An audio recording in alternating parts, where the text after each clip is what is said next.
Un des aspects de notre participation à Christ se trouve dans 2 Pierre 1,4, lesquels nous assurent de sa part les plus grandes et les plus précieuses promesses, afin que par elles vous deveniez participants de la nature divine, en fuyant la corruption qui existe dans le monde par la convoitise. 2 Pierre 1,4. Lorsque nous venons à Christ pour la première fois, nous venons avec une nature pleine de péché. Nous venons à lui comme des haillons souillés, impurs. Mais nous devenons par le salut ses collaborateurs dans cette vocation céleste. Selon le psaume 51, verset 5 et verset 7, nous sommes nés avec notre nature pécheresse et corrompue.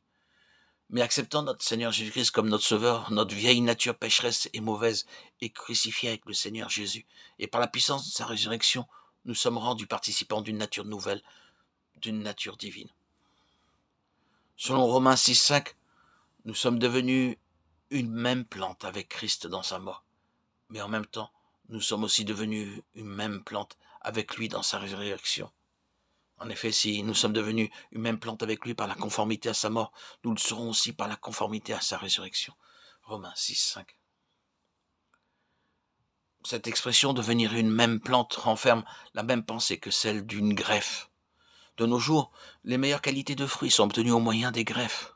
Les arbres, qui jusqu'alors ont produit des fruits trop petits et aigres, sont amenés par ce moyen à porter des fruits délicieux. En Inde, par le moyen de la greffe, on produit désormais toutes sortes de fruits, des pommes, des pêches, des poires, des oranges, et beaucoup d'autres encore. J'ai vu moi-même aux Indes des arbres qui produisaient des petits fruits aigres de mauvaise qualité, et qui, après avoir subi une greffe, produisent des fruits beaux et succulents. On effectue tout d'abord une entaille, dans laquelle on introduit une branche d'un autre arbre. Ainsi, quelquefois dans un temps très court, 2 ou 3 ans, la nature de l'arbre est complètement changée.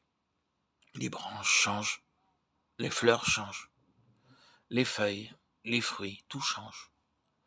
L'apôtre Paul utilise dans Romains 6 le même terme de greffe pour dire que nous avons été plantés en Christ, dans la conformité à sa mort. Ainsi, par la puissance de la mort du Seigneur Jésus, nous sommes amenés progressivement, lentement, à mourir totalement en ce qui concerne notre vieille nature. Ensuite, par la puissance de sa résurrection, nous sommes de même amenés à participer à sa nature divine. Cette puissance de résurrection agit et se déploie en nous dans 3 directions. En premier lieu, par la puissance de sa résurrection, nous devenons justes devant Dieu, lequel a été livré pour nos offenses et est ressuscité pour notre justification. Romains 4, 25. Deuxièmement, par la puissance de sa résurrection, nous atteignons le grand but que Dieu a en vue pour nous, à savoir d'être rendus conformes à son image. Ce n'est pas que j'ai déjà remporté le prix ou que j'ai déjà atteint la perfection, mais je cours pour tâcher de le saisir, puisque moi aussi j'ai été saisi par Jésus-Christ. Frère, je ne pense pas l'avoir saisi, mais je fais une chose, oubliant ce qui est en arrière et me portant vers ce qui est en avant. Philippiens 3, 12, 13. C'est pour cette raison-là que l'apôtre Paul avait un ardent désir de connaître davantage la puissance de sa résurrection et la conformité à sa mort. En fait, ce qu'il voulait dire, c'est que jamais il ne se sentirait satisfait aussi longtemps qu'il n'aurait pas atteint ce but que le Seigneur avait prévu et fixé pour lui. C'est pourquoi il s'est lancé et couru en avant pour atteindre le but de la vocation céleste en Jésus-Christ. C'est en vue de ce but qu'il désirait connaître et expérimenter une mesure toujours plus profonde de la puissance de sa résurrection. Ayant ce but en vue, l'apôtre était prêt à endurer n'importe quelle épreuve pour parvenir à cette destination.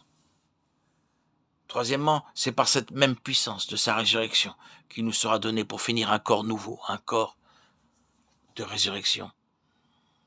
Et si l'esprit de celui qui a ressuscité Jésus d'entre les morts habite en vous, celui qui a ressuscité Christ d'entre les morts rendra aussi la vie à vos corps mortels par son esprit qui habite en vous. Romains 8, 11.